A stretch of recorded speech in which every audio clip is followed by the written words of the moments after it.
Hello everyone, good morning all of you. Welcome to maths वाला by Ranjit Verma. आप लोग देख रहे होंगे इस पर्टिकुलर चैनल के अंदर मेरे भाई लोग जो बेसिकली एक्सरसाइज 12.2 चल रहा है। क्वेश्चन नंबर 8 तक कवर हो गया है। आगे नेक्स्ट शुरू करते हैं, कंटिन्यू करते हैं 12.2 एक्सरसाइज का क्वेश्चन नंबर 9 जो कि बेहद ही इंपॉर्टेंट क्वेश्चन है। आप बिल्कुल ध्यान से देखिए और अच्छे से सीखिए। कहीं पर भी डाउट आता है तो कमेंट सेक्शन में जरूर लिखिए। सब्सक्राइब नहीं किया है तो जरूर बिल्कुल चैनल को सब्सक्राइब करें और अपने दोस्तों में भी शेयर करें जिससे कि उन्हें भी फ्री ऑफ कॉस्ट पढ़ने को मिल सके मैथ। ओके, एक एक क्वेश्चन बारीकी से हम आपको सिखाते हैं। इसमें कोई भी क्वेश्चन हम ड्रॉप नहीं करते, तो इसलिए बहुत ही अच्छी तरीके से ध्यान से देखते जाइए। कहीं पे कोई डाउट आए तो कमेंट सेक्शन में जरूर लिखिए। चलिए ध्यान दीजिए। क्वेश्चन आपके पास है sir, A ब्रूच is made with silver wire in the form of circle. एक सर्कल भी एक ब्रूच बनाया गया सर्कुलर फॉर्म में विद डायमीटर जो है 35 mm दे रखा है। जो चीज गिवन है सर उसे आप लिख लेंगे। गिवन डेटा में डायमीटर आपको दे रखा 35 mm आपको गिवन है, तो दैट मींस रेडियस क्या हो जाएगा सर, d/2 हो गया। दैट मींस कितना हो गया, 35/2 mm हो गया। ओके, अब ये कहा गया, पहली लाइन आपने पढ़ा और इतनी बातें आपने नोट डाउन कर ली। इसके बाद ये कहा गया the wire is also used in making diameters. मतलब कि आप जो सिल्वर वायर है उसका इस्तेमाल डायमीटर को बनाने में भी किया गया है। इसके बाद इन्होंने कहा divide the circle into 10 equal sectors. कितने सेक्टर में, 10 इक्वल सेक्टर्स में। तो आपसे यहाँ पे कहा गया कि the wire is also used in making diameters. इन बेसिकली 5 डायमीटर्स बनाए गए। कितने बेसिकली 5 डायमीटर बनाए गए हैं। Making 5 diameters which divide the circle into 10 equal sector. हर एक देखिए सेक्टर 1 2 3 4 5 6 7 8 9 10 टोटल 10 सेक्टर्स हैं। और ये 10 सेक्टर्स जो वैल्यू है सर जी सभी का एरिया क्या रहेगा सर, सेम रहेगा। ओके, तो हमें पहला पार्ट देखिए यहाँ पे फर्स्ट ये कहा गया कि the total length of the silver wire required. तो आपको टोटल लेंथ देखिए सर, टोटल लेंथ मतलब एक तो सर्कल हो गया, तो हम यहाँ पे क्या निकालेंगे, सर्कमफेरेंस ऑफ सर्कल निकाल लेंगे। और प्लस जो है सर जी टोटल लेंथ, डायमीटर भी जो 5 डायमीटर है और डायमीटर की लेंथ कितनी है 35 mm है, तो ये भी क्या है सिल्वर वायर का ही है। तो ये 5 इंटू क्या करना पड़ेगा, इंटू डायमीटर करना पड़ेगा। तो that you can obtain total basically length of the silver wire. आगे बस समझ में बिल्कुल क्लियर है कि नहीं। तो circumference of circle plus 5 into diameter, क्योंकि 5 डायमीटर में क्या किया गया सर, जो बेसिकली 10 इक्वल सेक्टर में 5 डायमीटर का इस्तेमाल करके सिल्वर वायर का उसे 10 इक्वल सेक्टर में डिवाइड करता है। ओके, बोलिए क्लियर हो गई। चलिए सर ध्यान दीजिएगा। तो फर्स्ट पार्ट आप लिखेंगे total length of the silver wire, लिखेंगे total length of silver wire, silver wire required, ठीक है ना। Silver wire required is equal to circumference आप क्या लिखेंगे sir, circumference of circle, circumference of circle plus आप क्या लिखेंगे सर जी 5 टाइम्स डायमीटर लिखेंगे। अब डायमीटर क्यों लिख रहे हैं, क्योंकि जो बेसिकली 10 इक्वल सेक्टर में डायमीटर 5 यूज किए गए वो भी सिल्वर वायर से बने, इसलिए 5 इंटू डायमीटर किया है। ओके, अब मेरी भाई सर्कमफेरेंस ऑफ सर्कल आप बचपन से पढ़ते हैं 2 पाई r होता है प्लस 5 इंटू डायमीटर। डायमीटर कितना 35 mm आपको दे रखा सर। अब 2 इंटू पाई, पाई की वैल्यू सर जी यहाँ पे ऐसा कुछ कहा नहीं तो आप 22/7 पुट करेंगे। अब दिया होता तो 3.14 दिया होता तो भी रखते। r की वैल्यू सर जी यहाँ देखिए 35/2 है सर जी, राइट डाउन कर लीजिए। mm हो गया प्लस 5 5 25 हो गया, 5 3 15 प्लस 1 कितना हो गया, मतलब 2 कितना हो गया 17 हो गया। तो 175 के आगे सर mm आ गई। अब इस तरीके से 7 5 जो कितना होता है 35 होता है, 2 1 2 कैंसिल हो गया सर, 22 इंटू 5 बचा। mm आपका हो गया सर जी और प्लस 175 के आगे सर mm आ गया। 22 का टेबल आप 5 बार पढ़ लीजिए तो 110 क्या होता है सर, mm होता है प्लस 175 mm। तो अब आप यहाँ से आप इन दोनों को ऐड कर लीजिए तो 5 प्लस 0 कितना हो गया मेरे भैया लोग, 5 हो गए। इसके बाद भैया 7 प्लस 1 कितना होता है, 8 होता है मेरे भाई लोग। 1 1 कितना होता है, 2 होता है। तो 285 के आगे सर mm आ गई। मतलब कि जो बेसिकली हमें सिल्वर वायर की नीड हुई है, एक ब्रूच मतलब कि जो बेसिकली हमने ब्रूच बनाया था सिल्वर वायर का, तो वो बेसिकली कितना है 285 mm की लेंथ होगी। आगे बस समझ में आने, बोलो क्लियर हो गया। ये था फर्स्ट पार्ट आपका निकालने का तरीका, बिल्कुल सिंपल भी। आगे बस समझ में, ठीक। अब इसके बाद सेकंड का है कि the area of each sector of the ब्रूच। अब मेरे भाई एक सिंपल सी बात मैं आपसे पहले कर लेता हूं। इन्होंने कहा था the area of each sector, ध्यान दीजिएगा, each sector of the brooch आपको निकालना है। तो sir ji each sector of the brooch देखो सर, एक पर्टिकुलर पॉइंट है, मान लीजिए टोटल देखो, टोटल एंगल के बेस पे निकालना चाहते हैं तो उस तरह भी आप कर सकते हो, और सिंपल तरीके से करना है तो आप, इन्होंने कहा ईच सेक्टर का बताइए। क्या बोला सर जी, ईच सेक्टर का बताइए। तो कितने टोटल सेक्टर है सर, 10 है। तो एक सेक्टर का बताना है तो आप क्या करो सर, पूरे सर्कल का एरिया निकाल दो, डिवाइड बाय क्या कर दो 10 कर दो, तो भी आंसर मिल जाएगा। एंगल निकालने की कोई जरूरत नहीं है। आगे बस समझ में, लेकिन सर एंगल निकालने की बात देखो 1/10 कर दोगे ना, वहीं से आपको मिल जाएगा सर। बोलो ऐसा समझ में आने दीजिए, क्या लिखेंगे एरिया ऑफ, ध्यान दीजिएगा सर, अब इसको मैं थोड़ा सा क्या कर रहा हूँ, इसको इरेज कर दे रहा हूँ आपको ऊपर का पार्ट, ठीक है, ध्यान से समझिएगा सर। आगे ध्यान दीजिएगा सर, आप सेकंड पार्ट था एरिया ऑफ ईच सेक्टर, क्या लिखेंगे एरिया ऑफ ईच सेक्टर, ध्यान से समझिएगा sir. Area of each sector करेंगे सर, यदि आप करना चाहते हैं इस क्वेश्चन को तो कैसे कर सकते हैं, देखिए टोटल कितने सेक्टर है सर 1/10, टोटल कितने हैं 1 बाई क्या हो गया सर 10 हो गया। पूरे सर्कल का एरिया को क्या कर दीजिए 1/10 से क्या कर दो सर डिवाइड कर दो, तो हर एक सेक्टर का क्या है बेसिकली एरिया बन जाएगा। अब देखो सर यदि आप यहाँ पे ऐसे भी निकालना चाहते हो, इस चीज को मैं हटा दे रहा हूँ, पहले एक और चीज समझाना चाहूंगा आपको। देखिए सर 360 डिग्री आपका टोटल है अपान 10 कर दिए, ध्यान दीजिएगा सर 360 डिग्री अपान क्या कर दिया सर 10 कर दिया। तो उस पर्टिकुलर केस में यहाँ पे जो है बेसिकली देखिए समझने की कोशिश करिएगा, थीटा एंगल यदि आपको लेट सपोज निकालना है तो आप बिल्कुल सिंपल वे में कर सकते हो। देखिए सर टोटल एंगल कितना 360 डिग्री अपान 10 कर दिया, ठीक है। फार्मूला क्या होता है पहले ये समझ लीजिए, थीटा अपान कितना होता है 360 इंटू पाई आर स्क्वायर होता है, ठीक है ना।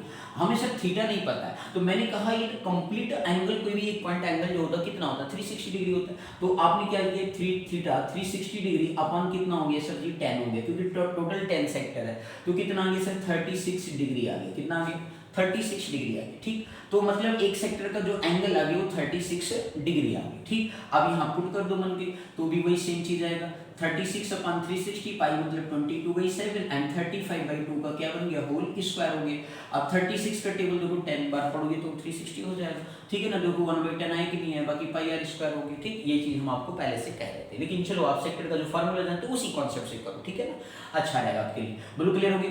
तो 1/10 हो गया सर 22/7 हो गया एंड 35/2 हो गया, मल्टीप्लाई क्या हो गया 35/2 हो गया, ठीक है ना। अब यहाँ पे सर ये जरा सॉल्व करिए, 7 5 जो कितना होता है 35, 5 2 जो कितना हो गया 10 हो गया, 2 into 11 हो गया सर। बोलो क्लियर है या नहीं। तो क्या बचे सर 11 into 35 अपान 2 जो कितना होता है 4 mm का क्या हो गया सर स्क्वायर हो गया। बोलो ऐसा समझ में आ नहीं। अब मेरे भाई इसको सॉल्व कर लीजिए, 11 5 55 होता है, 11 3 33 होता है, 33 5 जोड़ दिए तो 385 अपान कितना आ गया 4 mm का स्क्वायर हो। अब आपका मन के सर इस देखो ये भी एक आंसर पार्ट है, मन के आपको डेसिमल में देना है तो आप इसे डेसिमल में भी दे सकते हैं। 4 9 में कितना होता है 36 होता है, आपका 1 रिमाइंडर रह गया, सॉरी 2 रिमाइंडर 20 में 4 6 है 24 हो गया। अब बचा कितना सर जी 1 बचा, डेसिमल लगा दिया सर तो 10 हो गया, तो 4 2 जा कितना हो गया 8 हो गया, बचा कितना सर 2, डेसिमल 0 बढ़ गया तो 4 5 में 20, तो 96.25 mm का क्या आ गया सर स्क्वायर आ गया। तो देखिए सर ये हर एक सेक्टर का जो एरिया होगा वो इतने का बनेगा। बोलो बस समझ में आया कि नहीं। तो इस तरीके से बेसिकली क्या है क्वेश्चन की फाइंड आउट करते हैं। कहीं पर भी डाउट हो क्वेश्चन नंबर 9 में तो कमेंट सेक्शन में जरूर लिखा करो मेरे भाई। चैनल पे आप विजिट करते हैं और चैनल पर विजिट करिए सर, हम केवल आपके लिए डे बाई डे वीडियो बनाते हैं, ज़्यादा क्वेश्चन हम नहीं बनाते क्योंकि आप बस उतना बने जिससे कि आप पढ़ सको, ठीक है। तो 3 से 4 क्वेश्चन हम एक पर्टिकुलर वीडियो के अंदर रखते हैं, बहुत कभी होता है तो 5 से 6 रख देते हैं, इससे ज़्यादा हम कभी नहीं रखते वीडियो में, ठीक है ना, जिससे कि आपको पढ़ने में भी आसानी हो और आप कुछ ही देर में वो बातें सीख जाओ। आगे बस समझ में बोल अच्छी तरीके से बोलो क्लियर हो गया कि नहीं। बस रोज डेली आधी दिमाग मेरे को आधा घंटा में मैथ पढ़ना है, पर डे आधे घंटे आप पढ़ेंगे, अच्छी तरीके से आपका नेक्स्ट मंथ तक पूरा सिलेबस कंप्लीट हो जाएगा। आगे बस समझ में नहीं और फिर अच्छे अच्छे क्वेश्चन आपको हम देंगे, बड़ी अनसॉल्व पेपर से कराएंगे, जो पेपर में आए हुए क्वेश्चन होंगे, टेंशन मत लीजिए, बस चैनल पर बनिए। बोलो क्लियर हो गया। चलिए सर आगे बढ़ते हैं, ध्यान दीजिएगा। काफी अच्छा क्वेश्चन था मेरे भाई लोग। नेक्स्ट क्वेश्चन की तरफ फर्दर मूव करते हैं, ध्यान से देखिएगा, बहुत ही अच्छा क्वेश्चन है, परेशान नहीं होंगे। क्वेश्चन नंबर 10 की बात करते हैं, देखिएगा सर। क्वेश्चन नंबर 10 कहा गया है, बहुत ही अच्छा क्वेश्चन है। अम्ब्रेला भैया, बारिश का मौसम खत्म हो गया लेकिन अम्ब्रेला का यूज करना पड़ेगा। आपसे ये कहा गया कि एन अम्ब्रेला जो है हैज 88 रिब्स है, कितने अम्ब्रेला में 8 रिब्स है, ठीक। अब इसके बाद ये कहा गया are which are equally spaced. अब अम्ब्रेला तो नहीं बनाएंगे, हम सर्कल बना देते हैं आपके, ठीक है ना। टोटल कितने रिब्स हैं 8 रिब्स हैं। लेट सपोज ऐसे आप बना लीजिए समझने के लिए, केवल ये 4 हो गए भैया, 2 हो गए, आपका ये एक और हो गया, एक और बना देखिए टोटल कितने हो गए सर जी 8 हो गए। आगे बस समझिए, लेट सपोज तीलिया जो बनी होती है स्पोक्स टाइप का, ठीक है। तो ये 8 रिब्स मान लीजिए सपोज बने हुए हैं। अब इन्होंने कहा कि an umbrella has 8 ribs which are equally spaced assuming umbrella has to be flat circle of radius कितना 45 सेंटीमीटर। सर रेडियस आपको दे रखा है कितना 45 सेंटीमीटर आपको दे रखा है गिवन डेटा में। आगे आपसे ये कहा गया find the area between the two consecutive ribs of umbrella. आपको क्या बोला है sir, find the area between the two consecutive ribs of umbrella. दो कॉन्जिक्यूटिव रिब्स के बीच में, अब ये एक रिब हो गया है तो इसके बीच में एरिया कितना होगा, सेक्टर ही तो निकालना, टोटल कितना एंगल है। बहुत ही सिंपल सा क्वेश्चन है सर। देखिए तो ये मतलब कि एंगल फाइंड आउट करेंगे, एंगल फाइंड आउट करने के लिए टोटल एंगल कितना 360 ध्यान दीजिएगा सर। तो angle of each sector of find out करेंगे पहले तो एंगल ऑफ ईच सेक्टर, तो उस केस में कितना हो जाएगा सर, देखिए टोटल एंगल 360 डिग्री, कितने रिब बन रहे हैं सर, 8 बन रहे हैं ना सर, 1 2 3 4 5 6 7 8 बन रहा है कि नहीं भाई, बन रहा है सर। तो 8 से डिवाइड करके देखोगे कितना आएगा, 45 आएगा ना भाई, 8 4 जा 32 हो गया, ठीक है। अब 32 हो गया, बचे 4 रिमाइंडर 48 5 जा 40, 45 डिग्री आपका आ गया। हर एक एंगल जो कितना है 45 डिग्री का है, बोलो बात समझ में आ गई, कितना है सर जी, 45 डिग्री एंगल का फॉर्म हो रहा है। बहुत ही सिंपल सा क्वेश्चन, ठीक है। अब 45 डिग्री हो रहा है तो ईच मतलब एंगल ऑफ ईच सेक्टर का कितना आ गया 45 डिग्री, थीटा रेडियस आपको पता है सर। तो एरिया फाइंड आउट कर लीजिए। एरिया फाइंड आउट करने यहाँ पे मतलब पाई की वैल्यू 22/7 नहीं करेंगे, तो चलिए सर ध्यान दीजिएगा। एरिया ऑफ जो निकालना हमें क्या था सर, हमें निकालना था कि basically area between the two consecutive rib, तो area between two consecutive ribs is equal to theta upon क्या करेंगे 360 degree into pi R square, बोलो क्लियर। तो थीटा की वैल्यू कितना भैया 45 डिग्री अपॉन कितना आ गया 360 डिग्री, पाई मतलब 22/7 हो गया, आर मतलब 45 हो गया सर, स्क्वायर हो गया।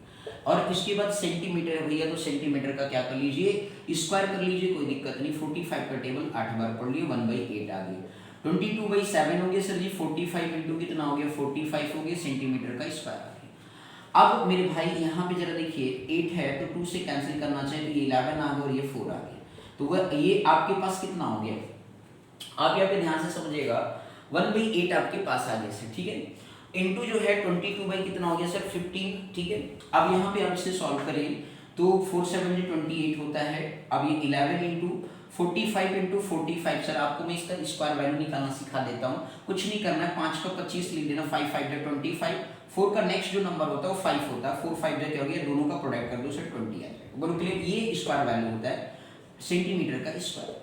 अब 11 का गेन टेबल पढ़ लिया, 11 5 55, 11 2 22, 22 प्लस 5 27 हो गया, आपका 0 था 2 हो गया, 11 2 जा 22 हो गया, अपन कितना गया सर 28 सेंटीमीटर का स्क्वायर, बोलो ऐसे समझ में आई। अब इसको सर आप डिवाइड करके आंसर लिखना चाहते हो, दो कॉन्जिक्यूटिव रिब के बीच में वैल्यू एरिया आ गया है, तो 28 से डिवाइड कर दीजिए, 2 2 2 7 5, आपने 28 से डिवाइड किया सर, आप यहाँ पे देख सकते हो 280 आएगा, 7 बार आप ले जा करके देखिए, 7 2 जा 40, 7 जा 56, 8 2 8 8 जा कितना होता है सर, देख लीजिए एक बार, 8 8 जा 64 होता है, तो आपने यहाँ 4 लिखा, 8 2 जा कितना हो गया 16 हो गया, 16 प्लस आपका 6 तो आपका 22 ज्यादा आ गया सर जी, तो कितनी बार जाएगा सर 7 बार, 7 8 जब 56 हो गया, 7 2 जब 14, 14 प्लस 5 196 आ गया, 12 में से 6 गया 6 आ गया सर जी, और इसके बाद ये 11 में से 9 गया तो 2 आ गया, 26 बचा रिमाइंडर आपका, ये 7 हो गया, 267 हो गया सर। अब आप 8 बार क्या है, 8 बार आप टिक कर सकते हो, क्योंकि 9 बार, हाँ 9 बार भी जा सकता है सर, कितनी बार जाएगा सर 9 बार, तो 9 बार आप 9 8 72 होता है, 9 2 18 हो गया, 18 प्लस आपका जो है 9 2 18 प्लस 7 25 आ गया, 252 आ गया, 7 में से 2 गया तो कितना आ गया सर 5 आ गया, 6 में से 5 गया तो 1 आ गया, ठीक है, तो 15 आ गया, अगेन आपने कह रहे 155 हो गया सर। आप यहाँ पे जो है आप 5 बार टेबल पढ़ेंगे तो आपके पास 5 8 40 हो गया, 5 2 कितना हो गया सर 5 8 40, 5 2 10 हो गया, और 10 प्लस 4 14 हो गया, आपके पास 15 गया, रिमाइंडर आ गया, डेसिमल लगेंगे 0 होगा, फिर से आपके पास 5 बार जाएगा, तो 795 पॉइंट कितना आ गया सर 795.5 आ गया, फिर इसके बाद 140 10 बचेगा सर, तो 3 बार जाएगा, है ना भाई। तो इस तरीके से 4 बार जा नहीं सकता, तो आपका 54 सेंटीमीटर स्क्वायर आ गया। तो दो रिब के बीच में जो है बेसिकली आपका एरिया फाइंड आउट हो गया, मीन्स एक तो 2275 ओवर 28 सेंटीमीटर स्क्वायर, आप यहाँ ड्रॉ भी कर सकते हो, डेसिमल में आंसर दोगे तो 795.54 सेंटीमीटर स्क्वायर आ रहा है। जब भी आपका डेसिमल आया करे ना तो आप अप्रॉक्स लगा दिया करो, इससे क्या है कि थोड़ा एकदम माइनर थोड़ा बहुत डेसिमल में दिक्कत होगी तो मान लीजिए। ओके, बस ये आगे की डिजिट सेकंड से होनी चाहिए, ठीक है। तो इस तरीके से बेसिकली आपको क्वेश्चन क्या करना था सर, फाइंड आउट करना था ये बेसिकली। बोलो मेरे भैया लोग आया समझ में? नहीं, कोई दिक्कत तो नहीं, बहुत ही बिल्कुल सिंपल सा क्वेश्चन था, ठीक। चलिए सर नेक्स्ट क्वेश्चन करते हैं, क्वेश्चन नंबर 11 करते हैं। बहुत ही अच्छा क्वेश्चन है, ध्यान से बस आप देखते रहिए, परेशान होने की जरूरत नहीं है मेरे भाई, ठीक है।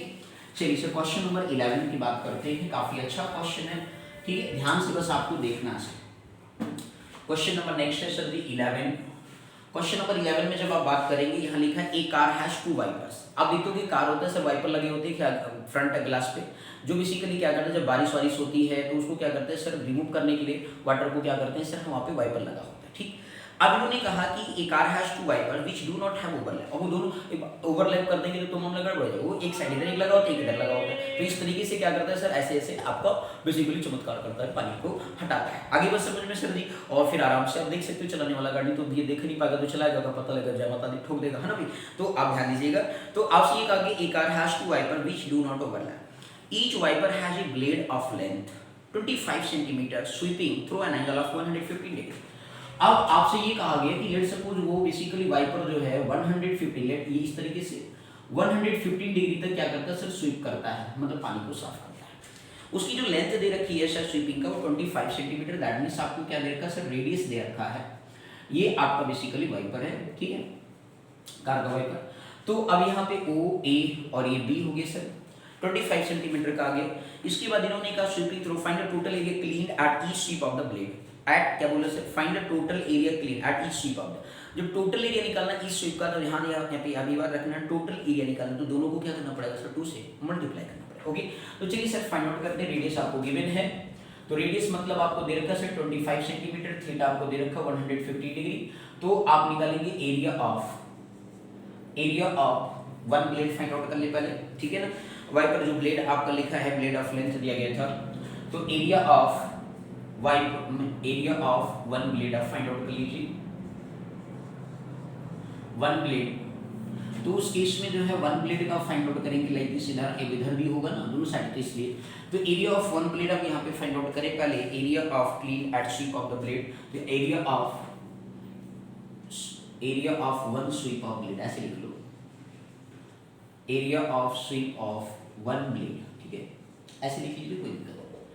अब यहाँ पे जो है थीटा पान कितना हो गया भाई, 360 डिग्री हो गया, इनटू क्या हो गया सर, पाई आर स्क्वायर हो गया। थीटा आपको दे रखा है सर 115 डिग्री, 360 आप लिख देंगे भाई टोटल, ठीक। इसके बाद पाई मतलब 22/7 हो गया। रेडियस सर पाई, ठीक है। रेडियस आपके पास सर जी कितना हो गया, रेडियस आपको दे रखा है सर 25 का स्क्वायर, सेंटीमीटर क्या हो गया, स्क्वायर हो गया, क्योंकि रेडियस जो है सेंटीमीटर में है तो एरिया हमेशा क्या होता है, सेंटीमीटर का स्क्वायर में होता है। आप इस तरीके से सर सॉल्व करें इसको, तो 115 है 5 के टेबल से डिवाइड कर लेते हैं सर। आप यहाँ देखिए जरा, 5 2 10 हो गया, और इसके बाद 1 रह गया, 5 3 15 हो गया। इसके बाद यहाँ पे भी करें तो 5 7 35, 5 2 आ गया, तो ऐसे कुछ आएगा ना भाई। हाँ, आपने 100/360 है, तो आपने क्या किया 23/72 आ गया सर जी। तो ये आपके पास आ गया 23/72 इंटू 22/7 हो गया, मल्टीप्लाई 25 इंटू कितना हो गया 25 सेंटीमीटर का स्क्वायर है। अब सर जी 2 से कैंसिल आउट करना चाहें तो ये 36 हो गया और ये 11 हो गया सर, इसके अलावा कुछ नहीं होगा, मल्टीप्लाई करना है 25 इंटू 25/36 इंटू कितना हो गया सर 7 सेंटीमीटर का स्क्वायर। आपको पता है 25 इंटू 25 करते हैं तो वैसे भी आप जानते हो 625 होता है, जिन भैया लोग को नहीं पता बहुत ही सिंपल तरीका, 5 का 25 कर दीजिए, 5 5 25 एडिटिव लिख दीजिए सर, 2 और 2 का अगला नंबर 3 होता है, 6 नंबर से 2 3 6 आ गया, 625 तब भी आया, ठीक। इंटू 11 हो गया, इंटू कितना आ गया सर 23/36, ये भी मल्टीप्लाई कर लो सर, 7 6 कितना होता है 7 6 42 होता है, 7 3 कितना होता है सर 21 होता है, 21 में 4 जोड़िए तो कितना आ गया 252 आ गया सर सेंटीमीटर का स्क्वायर। बोलो क्लियर। तो आप इस तरीके से जो है सर आगे फाइंड आउट करेंगे, ध्यान दीजिएगा 11 का टेबल पढ़ लिए, 11 5 55, 11 2 22 हो गया, तो 11 5 55 हो गया, 11 2 कितना हो गया 22 हो गया, 22 प्लस 5 कितना हो गया, हाँ सॉरी 11 5 55, 11 2 22 प्लस 5 27 हो गया सर जी, और 11 6 66 हो गया, 66 में 2 जोड़ दिया तो 68 हो गया। इसके बाद अगेन 23 का टेबल पढ़ना पड़ेगा सर, 252 हो गया। अब आगे ध्यान दीजिएगा सर, अब इस तरीके से सेंटीमीटर का स्क्वायर 23 का टेबल 5 बार पढ़ते हैं तो 100 कितना होता है 15 होता है, तो 11 कैरी आ गया सर। 23 का टेबल 7 बार पढ़ेंगे तो आपके पास 2 7 3 7 21, तो मतलब 140 और इसके बाद 3 7 21 हो गया, तो इस तरीके से जो है आपका 161 आ गया। तो 23 का टेबल 7 बार पढ़ती है तो 161 होता है, और 11 कैरी जोड़ दिया हमने, तो उस केस में आपके पास कितना आ गया सर जी, आपका 112 हो गया, 61 आपका 7 हो गया, और इसके बाद 172 आ गया, तो आपने यहाँ पे 2 लिख दिया। इसके बाद कैरी जो 17 आ गया सर जी। अब 17 कैरी आ गया तो कोई बात नहीं सर जी, आपका 23 का टेबल 8 बार पड़ा, 8 2 16 हो गया, 60, और इसके बाद 3 8 24 हो गया, तो 184 आ गया, और 184 में जो है सर जी आपने 17 जोड़ दिया, तो 7 4 कितना होता है, 11 होता है, और 8 1 9 7 4 कितना हो गया, 11, ठीक है। 8 1 9 + 1 कितना हो गया सर, 10 हो गया, और इसके बाद जो है आपका 1 1 2 हो गया, ठीक। तो आपके पास 1 आ गया सर जी, 20 कैरी हो गई। 23 का टेबल आपने 6 बार पढ़ लिया, तो 20 120 3 से 18 138 आ गया, आपने जोड़ लिया तो 158 आ गया, कितना आ गया, 158, 252 सेंटीमीटर का स्क्वायर। ये basically area of one blade आया, क्या आ गया, एरिया ऑफ वन ब्लेड आ गया।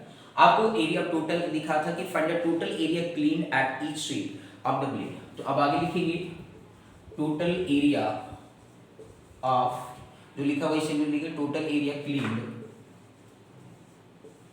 Total area cleaned at each sweep, cleaned at each sweep of the blade of 2 blade है सर जी। 2 ब्लेड का जब आप फाइंड आउट करेंगे तो 2 इंटू आपके पास जो है 158 125 अपन जो है सर 252 सेंटीमीटर का स्क्वायर, 2 से मल्टीप्लाई कर देंगे। अब 2 से ये कैंसिल आउट हो गया सर, 2 1 जा 2 हो गया, 2 2 जा 4 हो गया, 2 6 जा 12 हो गया, तो 158 125 अपन कितना आ गया, 126 सेंटीमीटर स्क्वायर। आप यहाँ भी ड्रॉप कर देंगे तो कोई दिक्कत नहीं, आपको नंबर पूरा दिया जाएगा, ठीक है। तो इस तरीके से basically total area clean at each sweep जो है आपका ब्लेड जो निकला वो हमारे पास समथिंग आ गया। तो इस तरीके से ये बेसिकली क्या है सर, आपको क्वेश्चन करना था। तो मेन सर क्या, फार्मूला देखो छोटा सा है, नन्हा सा है, लेकिन इसमें मेन खास बात क्या है, कैलकुलेशन। कैलकुलेशन पर बहुत आपको बारीकी से करना होगा, ये चीज़ आप ध्यान रखेंगे। यदि आप चाहते हैं कि ये एक्सरसाइज हमें बहुत अच्छे से आ जाए तो आपको अपनी कैलकुलेशन पर काफ़ी स्ट्रांग लाना पड़ेगा कॉन्सेप्ट पे, ठीक है ना। तो चलिए मिलते हैं नेक्स्ट वीडियो में अगले क्वेश्चन के साथ, ठीक है। तो आज के लिए बस इतना ही करेंगे, नेक्स्ट वीडियो में मिलते हैं, धूम मचाते हैं, अगला पूरी एक्सरसाइज कंप्लीट करते हैं, ओके। तो thank you so much for watching this my video, thank you.